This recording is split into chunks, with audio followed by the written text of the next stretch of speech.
Welcome to Backbone Unlimited. My name is Matt Hartsky. In this episode, we're going to talk about something a lot of hunters believe until they try it for themselves.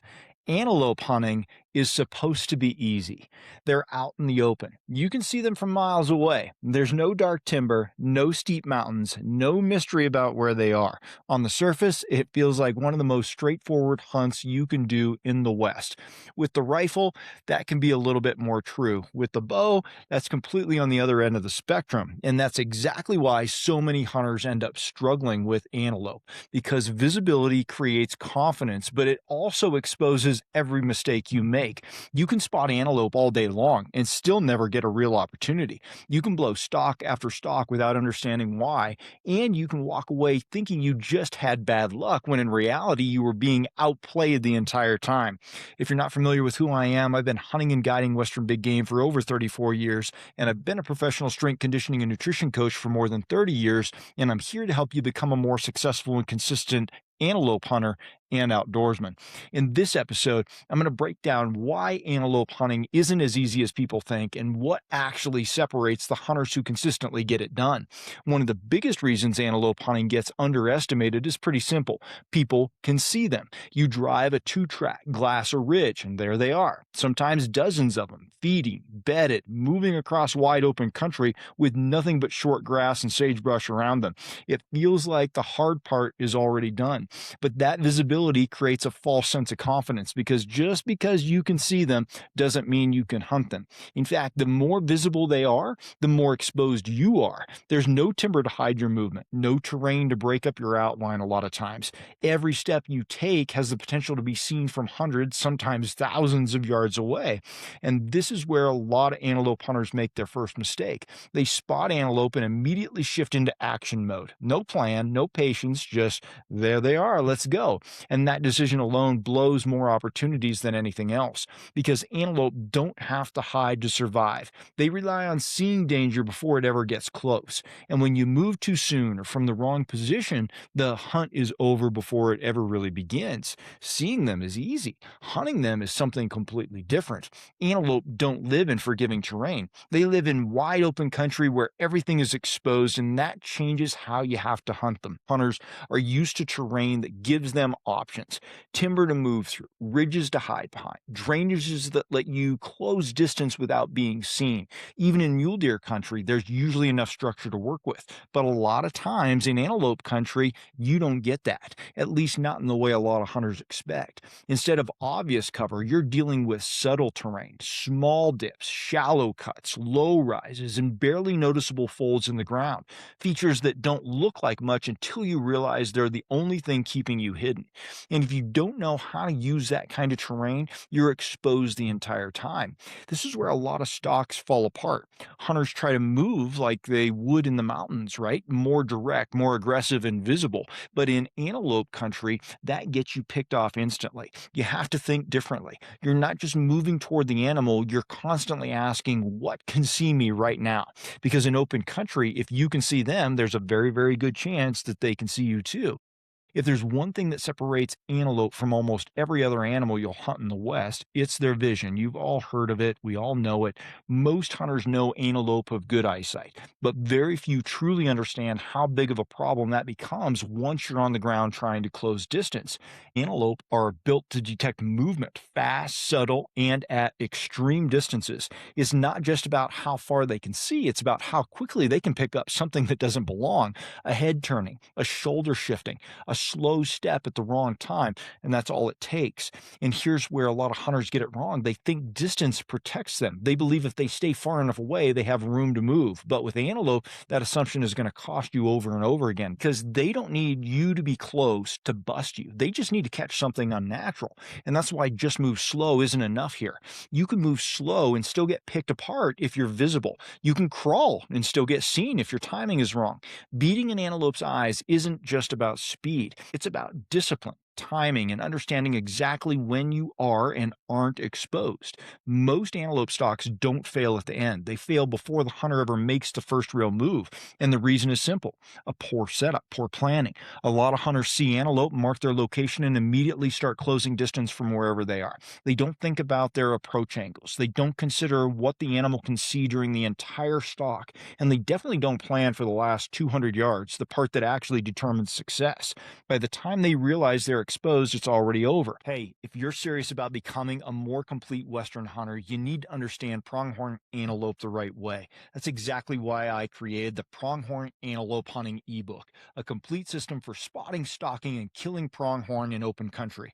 Most hunters underestimate antelope. They think open country makes it easy until every stalk falls apart before they ever get close. The reality is, pronghorn are one of the most visually aware animals in North America, and if you don't understand how they use terrain, distance, and visibility, you'll keep making the same mistakes. If you want to stop getting picked off and start creating consistent opportunities, this is where you start. I have a link to the Pronghorn Antelope Hunting ebooks in the description, or you can check it out at backboneunlimited.com.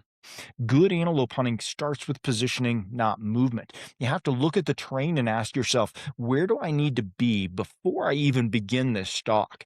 That might mean backing out, circling wide, or even waiting for the animal to move into a better spot. Most hunters skip that step because it feels like they're losing time, but in reality, they're saving the opportunity, because once you commit to a bad approach, you're kind of locked in out there in the middle of nowhere. You can't fix exposure halfway through a stalk in open country. The best antelope hunters win these situations before they ever take a step towards the animal.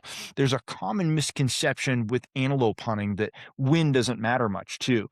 But the logic sounds reasonable, but it's not. You're in open country. You can see them. They rely heavily on eyesight. So as long as you're not being seen, you're fine, right? And that mindset is going to cost you if you're getting in close. Because while antelope are incredibly visual animals, they still use their nose. In an open country, wind behavior is far less predictable than a lot of hunters realize. Out there, wind doesn't just blow in one steady direction. It shifts, it swirls, and it drifts across subtle terrain features you can barely see. A shallow cut, a low ridge, even a slight rise in the ground can redirect your scent just enough to reach them. And the problem is, you won't always know what's happening. You can feel a steady wind on your face and still be leaking scent off the side hill, especially during long stalks where your angle changes over time. This is where hunts fall apart without warning. The antelope doesn't blow out instantly like an elk might, right? Sometimes they just get uneasy, stand up, and drift away before you ever get close. If you're not thinking about wind the entire time, you're already behind. Even when a hunter does everything right, they find antelope, they plan the stalk, they use terrain well, they manage their visibility, there's still one place where the entire hunt can unravel: the shot. Antelope hunting has a way of pushing hunters into shots they're not fully prepared for. The country is open, distances feel manageable, antelope seem bigger than they are out there, they're not very big, and there's always that temptation to take just a little longer shot because getting close feels risky. But open country comes with its own set of challenges. Wind is almost always a factor, not just a steady breeze, but an inconsistent gust that changes between you and the animal. What feels like a manageable shot can turn into a miss, or worse, a poor hit if you don't account for that. Then there's positioning. You're often shooting prone off a pack, sometimes on uneven ground, sometimes rushed because the animal's about to move. Your heart rate is elevated from the stock. Your breathing isn't controlled. And suddenly, a shot you'd make easily at the range becomes uncertain. And this is where preparation matters, because getting an opportunity isn't the finish line, executing the shot is.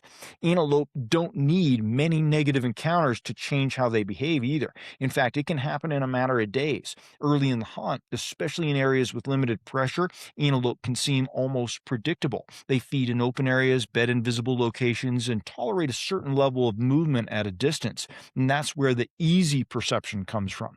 But once pressure hits, vehicles, hunters, missed shots, blown stalks, that behavior shifts fast. They start bedding in less obvious spots. They use terrain more effectively. They position themselves where they can see danger coming and they become far less tolerant of movement even at long distances. What worked on day one often doesn't work on day three. And this is where a lot of hunters fall behind. They keep running the same approach, the same stalk, the same style, the same assumptions, while the animals are actively adapting.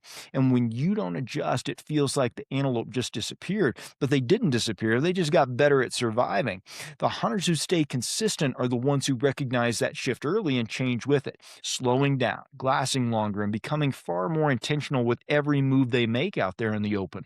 At the core of it, this is where a lot of antelope hunts fall apart, not because the animals are impossible to hunt, but because the hunter has no system. They see antelope and they go. They blow that opportunity and they move on to the next one because it's easy to find them. No adjustment, no reflection, no structure to how they're making decisions. It turns into a cycle of chasing instead of hunting. In an open country, that approach is going to get exposed pretty fast.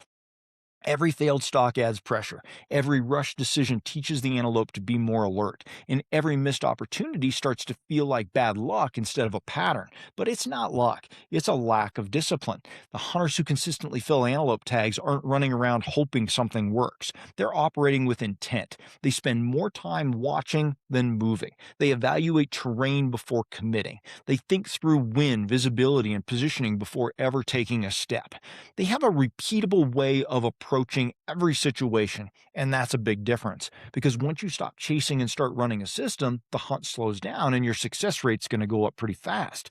Antelope hunting isn't hard because the animals are rare. It's hard because they expose every weakness in how you hunt. They live in terrain that offers you almost nothing. They see better than you think. They react faster than you expect, and they force you to be precise in a way a lot of hunters aren't used to.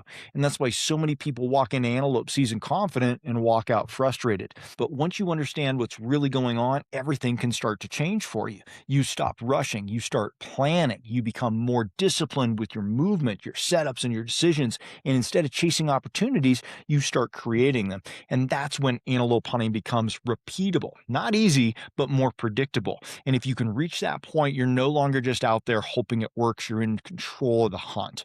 If you want to go deeper into pronghorn antelope movement, pressure patterns, terrain positioning, and structured decision making, that's exactly why I built the Pronghorn Antelope ebook. It's a progressive system designed to help you understand how pronghorn antelope actually use country and how to position yourself accordingly. I have a link to that ebook in the description. And if you want ongoing access to the Team Backbone community, classroom, my full digital vault of pronghorn antelope resources, private discussions, and direct communication to me for planning, you can join Team Backbone at backboneunlimited.com underneath our membership tab. Everything we talk about here is connected. Preparation is not a single video, it's a system. Thanks for being here. Until next time, train harder, hunt smarter, and never settle.